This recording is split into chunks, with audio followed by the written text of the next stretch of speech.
പ്രാപ്തോ ദ്വിജത്വമഥ മൂകവതാത്മജന്മസ്മൃത്യാചരൻ നിശിഖലയേർ നൃപശുത്വമാപ്ത നീതോ ബലാദസിധരേർ വൃഷലേന്ദ്രഭൃത്യേ കാളേ ഗൃഹം സഭവതാ കില രക്ഷിതോ ഭുൽ. ബ്രാഹ്മണനായി ജനിച്ച അദ്ദേഹം മൂകനെ പോലെ തൻ്റെ ജന്മങ്ങളെക്കുറിച്ചുള്ള സ്മരണയോടെ സഞ്ചരിച്ച് ഒരിക്കൽ രാത്രിയിൽ ദുഷ്ടന്മാരാൽ നരബലിക്കുള്ള പുരുഷ പശുവാക്കപ്പെട്ടു.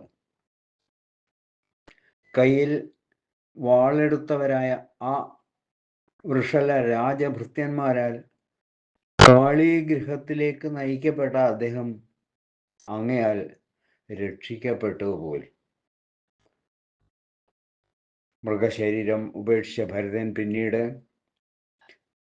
അങ്കിരസ ഗോത്രത്തിൽപ്പെട്ട ഒരു ബ്രാഹ്മണന്റെ 2 പത്നിമാരിൽ രണ്ടാമത്തെ പത്നിയുടെ പുത്രനായി പിറന്നു.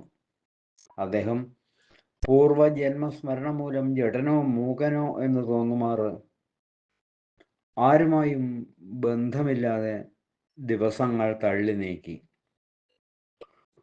ഉപനയനശേഷം പിതാവ് മരിച്ചു.